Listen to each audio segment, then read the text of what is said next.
Voile, poum sur le Mauve. Il est 8h48 et vous le savez, dans cette matinale, on aime mettre en avant les gens qui font des choses, les gens qui ont des projets plus ou moins fous, des idées plus ou moins farfelues. Vous, auditeurs du Mauve, qui un jour vous êtes dit « Et si je le faisais ?» et puis vous l'avez fait. Bonjour Jonathan Noble. Bonjour. Vous avez 19 ans et vous avez créé il y a déjà plusieurs années une appli Twitter qui s'appelle Clock Tweets. C'est une appli qui permet de programmer ses tweets. Vous aviez 15 ans, c'est ça ? Exactement, j'avais 15 ans et j'étais donc avec un ami à moi qui s'appelle Lancelot Ardel. Donc lui qui avait 14 ans à l'époque, en 2010. Et donc lui qui s'occupe du développement et moi de tout ce qui est design et communication. Comment vous avez eu l'idée tous les deux ?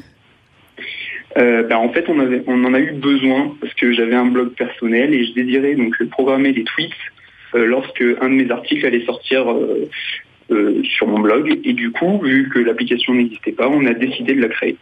Et c'est pas trop compliqué de créer une appli quand on l'a jamais fait ?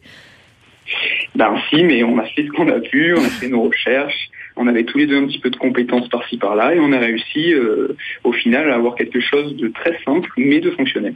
Et alors qu'est-ce qui s'est passé depuis, en 4 ans ?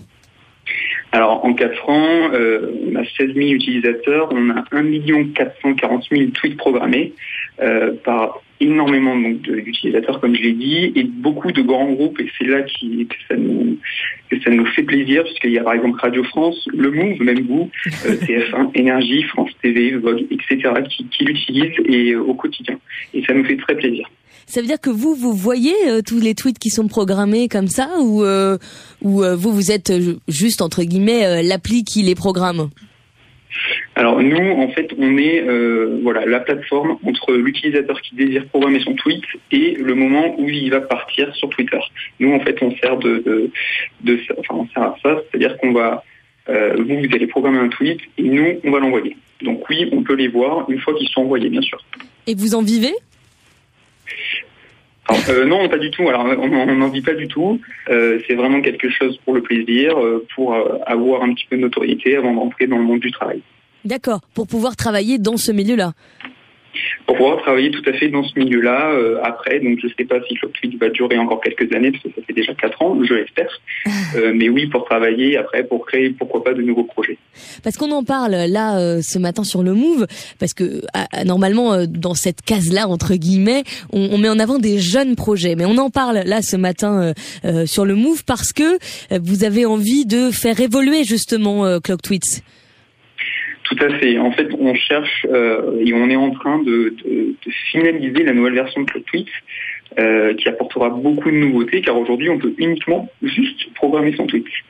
Et en fait, dans la nouvelle version, on ajoute des fonctionnalités telles que l'ajout d'une photo à un tweet, le multi-compte, on va détecter la zone horaire de la personne, le langage, etc. D'accord. Vous avez envie d'élargir aussi, si j'ai bien compris, un plus grand public.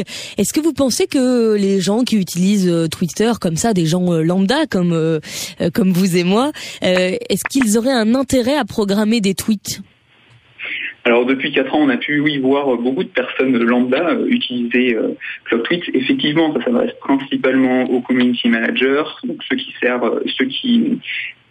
gèrent les grands comptes, mais aussi aux blogueurs.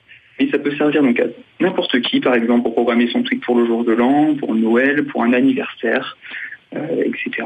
D'accord. C'est intéressant. Clock Tweets, donc, ça s'appelle. Vous pouvez aller voir ça sur Twitter. On va vous mettre tous les liens sur les réseaux sociaux de cette matinale. Juste un tout petit mot. Est-ce que ça vous arrive encore de devoir expliquer ce qu'est Twitter ?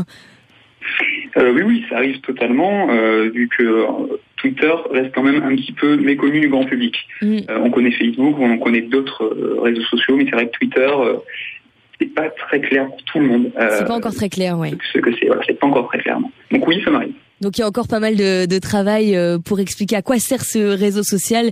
N'hésitez pas, en tout cas nous, si on est sur ce réseau social, on s'appelle Move Matin. Si vous avez envie de nous suivre et puis envie de découvrir Clock Tweets, puisqu'on va vous mettre les liens, je le disais tout à l'heure. Si vous aussi, auditeurs du Move, vous avez des projets, n'hésitez pas, faites comme Jonathan, envoyez-moi un petit mail elodie.font@radiofrance.com. Il est 8h53.